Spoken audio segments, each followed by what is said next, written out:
Pourquoi avez-vous pris position sur l'hydroxychloroquine? Certains disent que c'est un sujet clivant qui n'aurait pas dû être abordé, comme le prescrit la charte de l'UPR. D'abord, qu'appelle-t-on prendre position sur l'hydroxychloroquine?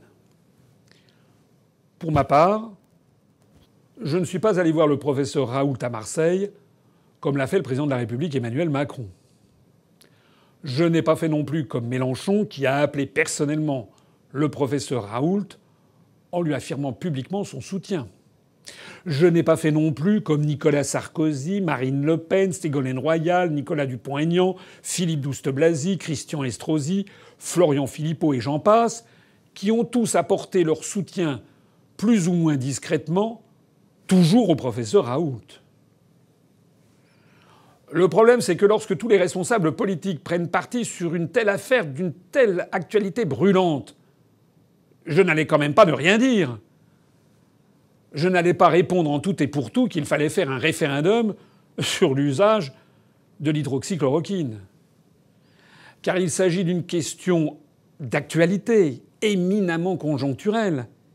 Il ne s'agit pas d'un sujet structurel, de société ou d'économie majeure, comme le sont l'immigration, l'énergie ou l'endettement public, qui relèveront, eux, d'un référendum si nous arrivons au pouvoir, et qui font partie justement de ces sujets clivants sur lesquels nous devons faire attention.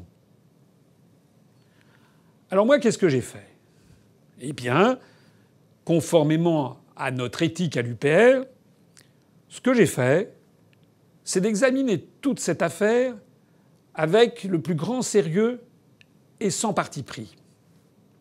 J'ai publié le 23 avril sur notre site une étude très longue et très documentée, que d'ailleurs personne n'a contestée, qui a montré que l'efficacité de la chloroquine in vitro contre le premier coronavirus, le SRAS-CoV-1, avait été démontrée de façon irréfutable il y a 15 ans par 3 études émanant de 4 institutions de recherche parmi les plus éminentes du monde.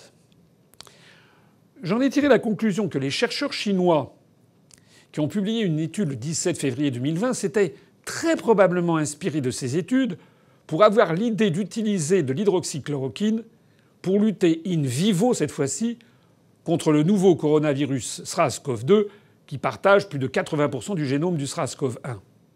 J'ai mentionné que le professeur Raoult, qui a toujours fait référence à cette étude chinoise, avait fait de même.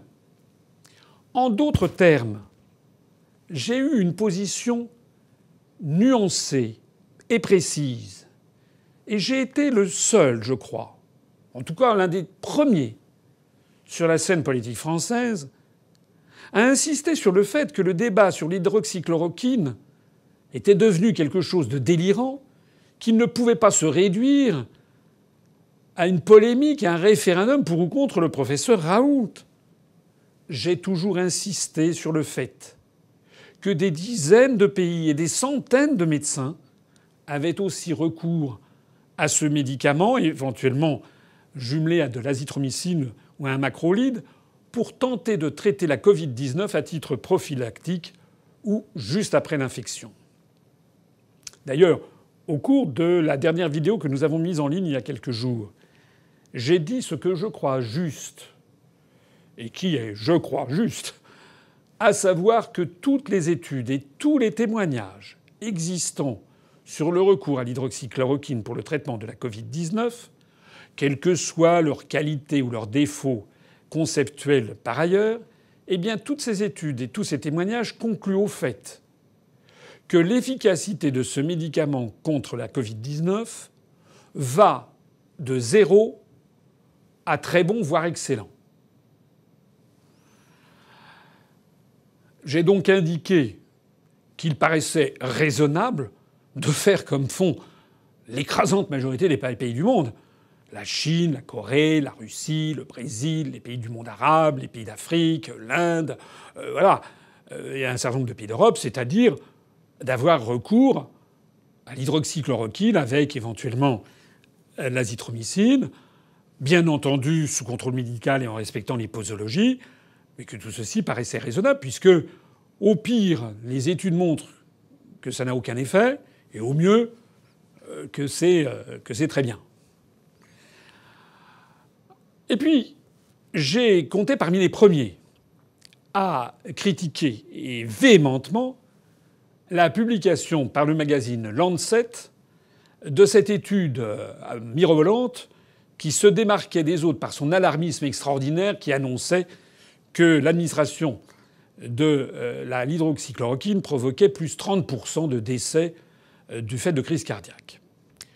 Eh bien, la suite des événements a montré que je n'ai absolument pas à rougir de ce que j'ai dit et écrit depuis le début de l'année, puisque toutes mes prises de position sur ce sujet ont en fait été validées. On ne peut pas en dire autant de ceux qui ont pris fait et cause contre le recours à l'hydroxychloroquine avec une véhémence, une morgue, un esprit de système réellement incompréhensible.